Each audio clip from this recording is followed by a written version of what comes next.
लखनऊ उत्तर प्रदेश के सुहेलदेव पार्टी के राष्ट्रीय अध्यक्ष ओम प्रकाश राजभर आज लखनऊ में एक अहम बैठक की। इस बैठक में जन अधिकार पार्टी के राष्ट्रीय अध्यक्ष बाबू सिंह कुशवाहा भी मौजूद रहे। राजभर और कुशवाहा समाज को लेकर के 2022 के चुनाव की तैयारियों को दोनों समाज में बातचीत की गई।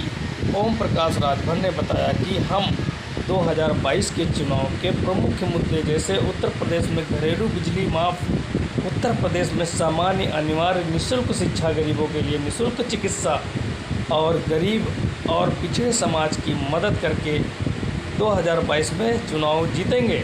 भागीदारी सरकार मोर्चा के यह बैठक जिसकी जितनी ज़्यादा संख्या उतनी भागीदारी, इसे हम इस समाज चुनाव को लड़ेंगे और समाज जिस तरह से सुहेलदेव पार्टी के गठबंधन के बाद भारतीय जनता पार्टी अपनी सरकार बनाई थी और तमाम जनता से वादे किए थे।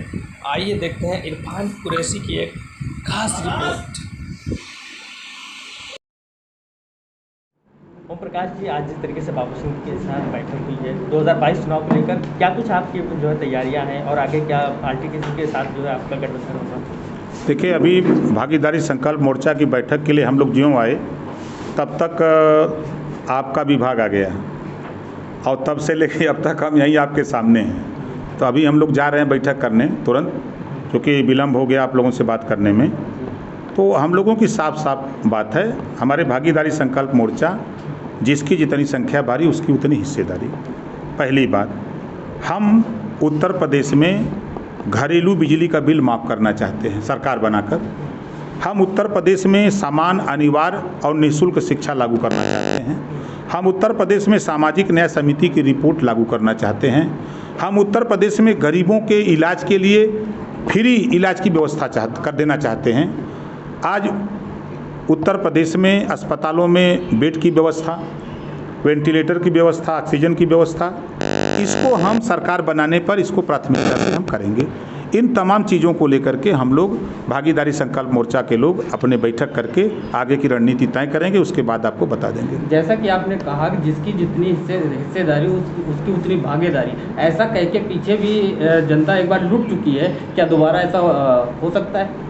आज़ादी के 74 साल में मैंने देखा कि बाबा साहब डॉक्टर अंबेडकर जी के बाद पिछड़े दलित अल्पसंख्यक के हिस्सेदारी के सवाल पे उनके सम्मान के साथ जब खिलवाड़ कांग्रेस ने किया तो बाबा साहब डॉक्टर अंबेडकर जी ने इस्तीफा दे दिया केंद्रीय मंत्रिमंडल से।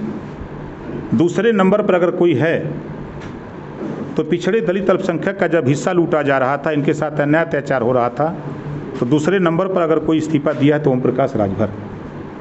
पहली बार उत्तर प्रदेश में आपको मिला होगा कि सरकार में रहते हुए मुख्यमंत्री बनाम मंत्री की लड़ाई हो रही थी हिस्सेदारी को लेकर के। तो जनता में ये बात का संदेश है कि ओम प्रकाश राजभर ही एकलौता ऐसा नेता है जो पिछड़े दलित की आवाज़ बन करके बोलता है।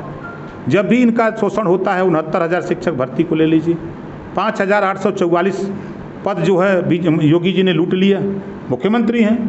अभी बादा में कृषि विभाग में भर्ती हुई 11 ठाकुर को दे दिया, 27% रिजर्वेशन नहीं दिया, 22% रिजर्वेशन दलितों का नहीं दिया। तो ये पिछड़े दलित के साथ अन्याय हो रहा है। इस बात को लेकर के ओम प्रकाश राजभर लड़ते हैं। हम पैसा का, हमारा बिजनेस राजनीति नहीं है, हम पैसा कमाने राजनीति में नहीं हैं। जो लोग पैसा कमाने में बिजनेस बना करके राजनीति करते हैं वो लोग जाकर के जी हजूरी चमचागिरी करें, लेकिन ओम प्रकाश राजभर ऐसा नहीं करता। एक सवाल है कि दिल्ली से लेकर लखनऊ तक लगातार सियासी बाजार गर्म है। बीजेपी में लगातार जो है जो केंद्र का नेतृत्व है वो बैठक भी किया है उसने, और उसके बाद जो जिस तरीके से स्वामी प्रसाद मौर्य और केशव प्रसाद मौर्य जो पिछला पार्टी वोटों के लिए दावेदारी कर रहे हैं, उसमें कितना आप अपने आप को हिस्सेदारी मानते हैं? देखिए, लखनऊ से लेकर दिल्ली तक जो हलचल हो रही है ये उत्तर प्रदेश के लोगों का ध्यान भटकाने के लिए, जो महंगाई आसमान छू रही है, जो यहाँ भ्रष्टाचार है, गुंडा राज है, माफिया राज है, इससे ध्यान भटकाने के लिए ये ड्रामा हो रहा है लखनऊ से दिल्ली तक। उस ड्रामे का आप देखिएगा, जैसे होता ना कोई मंडली ड्रामा दिखाई और फिर अपना झोला झक्कड़ पर्दा बांधी और चली गई, वही आपको 2-3 दिन के बाद आपको मिलेगा। ये पिछड़ों का, दलितों का ध्यान भटका करके वोट लेने की कवायद है और कुछ नहीं है इनके ड्रामे में। यानी आपका कहना है जादूगरी का अंत होने वाला है? बिल्कुल अंत होने वाला है। जाएंगे आप? मरने की बात पूछिएगा तो बताएंगे।